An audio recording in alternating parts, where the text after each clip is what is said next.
You're looking for a crossover, you're in the right place. And you can't do far wrong with the Peugeot 3008. In Ireland, it is a former winner of Irish Car of the Year. And as crossovers go, there's quite a few options today, but I like that Peugeot have done some things to try and make it different.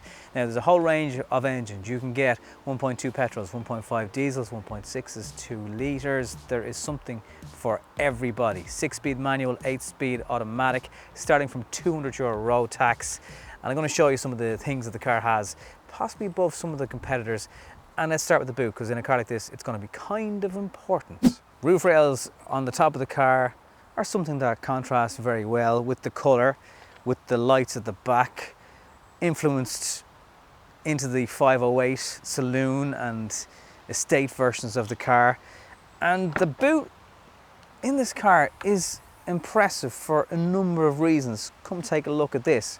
I like that, for example, the boot shelf can be dropped down to give you a bigger boot, but then they also have these little hooks that pop out, and when you need to hold your shelf up to get at the spare tire, for example, because there is one in this car, then you're not trying to hold that one hand and lift it out. And then they've also done something quite nice with the release for the middle row of seats. So your parcel shelf can fit into the car, right? It's wide enough to go in there, and then you can pull these.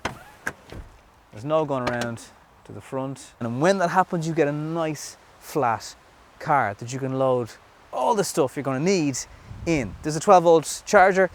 There's even little parcel storage compartments here.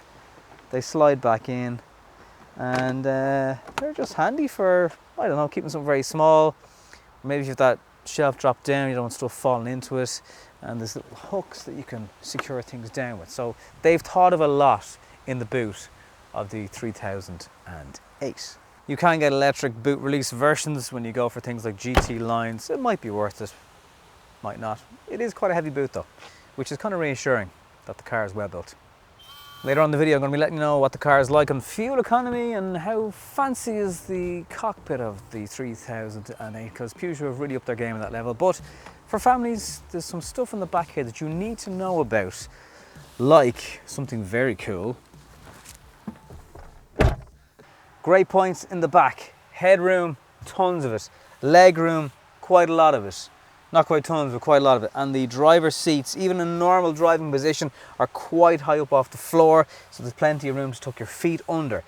There is no central tunnel in the back. The middle passenger doesn't get a raw deal. They can keep their feet flat on the floor. There is a 12-volt charger in the back. I will have to knock some points off for the fact that there's no USB back here. Kind of a small enough issue, but might be a bigger deal in your house. You get a central armrest. There's very small cup holders in it, but you get kids drinks into it. The leather, if you go for it, it's kind of got that Napa feel. This is an Allure model, so it's kind of the best-selling one for Peugeot in 3008. More clever stuff is this. The bins in the back have got good room to stick bottles into. Cargo bit, it's a little bit small, but you'll get stuff into it, and there's a nice curve in the back of the passenger and driver seats for extra knee room, so there's tons of that. Now, it's technically in the front of the car, but there's also a clever thing. There's a button right beside the driver's controls. You push it, the child locks lock. You could accuse Peugeot of thinking of nobody but your family again in the front of the 3008, because they've put an Isofix seat in the front passenger seat. So although you won't get 3 child seats into the back, you will get 3 seats into the car, which is very important if you've got 3 kids, especially of that age. And how are you paying for them exactly? Anyway, but then the stuff for the driver too. So you get this lovely steering wheel, flat bottomed, nice and small. It does give a sportier feel. It's creeping into quite a lot of the Peugeot range at this stage. And by the way, shout out all the people that want me to say Peugeot on the channel. Peugeot or Peugeot, Peugeot. In Ireland we call it Peugeot, okay? And that's the way it's staying. Thanks. But then there's the piano keys that control a lot of things, bring you to shortcuts, get you into the aircon quickly, get you into the controls of the car. You're not going into although it's a touchscreen, you're not going to try and find menus. You get the iCockpit. It can be a little extra in some models. Oh, it's worth it. It's not quite a heads-up display, but it's designed in that way that it's just a little bit higher and is in your eye line whenever you're looking at the windscreen of the car, and it displays all your vital stuff, and it's customizable. You can change it to just show you certain things, and it works very well. There is huge door bins, big bottle of Volvic, easily takes it. Storage under here, there's a light so you can see where you're going. There's more storage down here, a USB and a 12-volt socket. And let me just double check. Yeah, car only has one USB. One. Visibility is good. Windows are a decent size. Pillars aren't massive. It feels quality. And the seats are very, very comfortable. They've got a bit of lumbar support going on here as well. And the bolsters come around you, and they really are comfortable seats. Now, what does this car do in fuel economy? How does it handle? Because crossovers can sometimes be a little bit roly-roly. We'll find it out when we go for a drive. So let's do that now. Let's crank it up and do that. Some models will be keyless, others not. So let's go for a spin. There's an electric handbrake which is down there.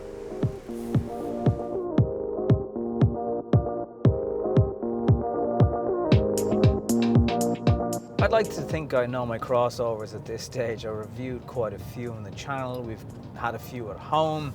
And there's just little things that I can pick out in this 3008 that not all competitors are doing, have come as standard, stuff like that. So the extra ISOFIX, the fact that you can lock the kids with the child locks in with the touch of a button, little things like that are impressive.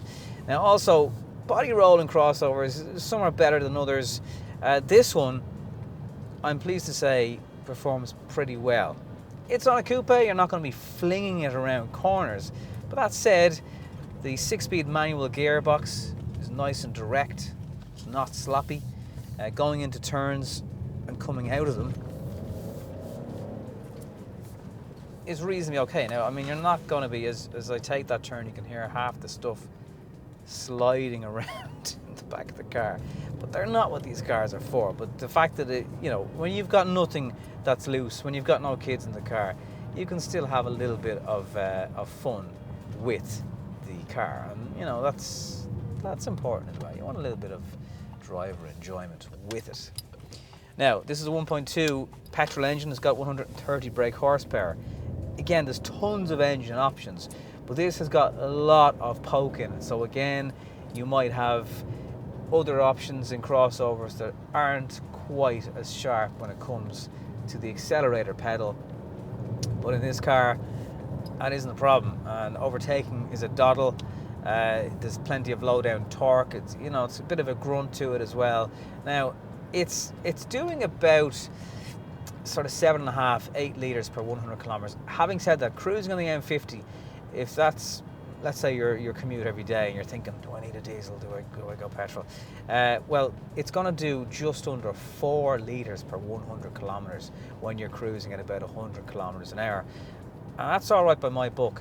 On kind of a more longer drive, just averaging about 1,700 kilometers, it's done 7.6 litres per 100 kilometers, which is probably in and around what you'd expect for a petrol crossover. But to be honest with you, for 130 brake horsepower, it's not bad at all. Having said that, this car on the trips to school, crash pickup and drop-offs, need to get potatoes in Duns, I'm going to nip down. Those shorter journeys that I've been doing, sort of 90 kilometers worth over the last few days, I have seen nearly a third of a tank evaporate. I don't know where it went, Your Honour. Now, it could be my right foot, fair enough, or maybe this car just prefers longer journeys. A lot of turbos, in fairness, do. They need a little bit of time to get warm up, and they will be better on longer journeys. There's a lot of incentives going on with Peugeot.ie at the moment, such as an extra 2-year warranty, so you can actually get 5-year warranty on this car. There's other incentives there as well if you want to go and have a look at Peugeot.ie and see what's available to you. But I have really found this car, particularly with kids in mind, and a lot of people looking at this car, in fairness, you're going to have 1, 2, 3 kids. That's just the car you're going to be, it's the space you're going to be in. And It's got some great options in the boot, flexibility. The addition of the third ISOFIX seat is very, very handy. Not all crossover competitors have that. And then it's got a bit of a sporty feel with the steering wheel, the wraparound dashboard, and you know, there's something for everybody. At night time, a lot of the inlays and the doors, they go blue, and there's little bits of chrome and silver popping off the blue at night time. You know, it's nice. It's got a nice ambience about it. There's loads of different trim levels up to GT line. They do look the best. They cost the most. This one is about €31,500 with the half leather. In the Allure spec, you still get decent alloy wheels, a nice colour, some, you know, plenty of options like Android and CarPlay and MirrorLink and all that stuff is there. Heads-up display, plenty of sensing and safety features, driver assistant telling me to brake here as I'm getting too close to the car in front. So it's packed full of the latest safety technology that again is going to be really important to you when you're carrying the little people. So you can't look at crossovers today and not have a look at the 3008. You just, you know, it would be unforgivable to do because it's doing the crossover thing so well. It might come down to personal preference with other things then afterwards, fair enough, but you can't overlook this car. If you're in the market for a crossover, then it's doing it pretty well. And even the horns sounds good for a crossover. You know, it's got a premium feel to it there. Dublin City Council van, just didn't want to move the lights. So plenty of power, looks good, good safety features, very long warranty should you want to go for it. A little bit expensive. You know, you're going to pay for the nicer trim and stuff. That is going to cost you money compared to something from Skoda maybe the Qashqai, but it's pretty much going to be Qashqai, Tucson or 3008. They're all good cars, they all sell very, very well, but it's nice to have a crossover with just a few nicer touches in it. I think that's where the Peugeot has the edge on the outside and the inside, and that's why I'd say you'd have to shortlist this car if you're looking for a crossover. I hope you've found out something that you've been curious about in the car. If you have, maybe like the video and share it and subscribe to the channel. That's always worth $1 million to me, so thank you if you have. If it's your first time here, come back and check out some of the other videos. And yeah, I would say have a little poke around yourself in the Peugeot 3008, Peugeot 3008. I hope somebody watching is happy that I've said it that way. And I'll see you in the next episode. Good luck. Bye-bye.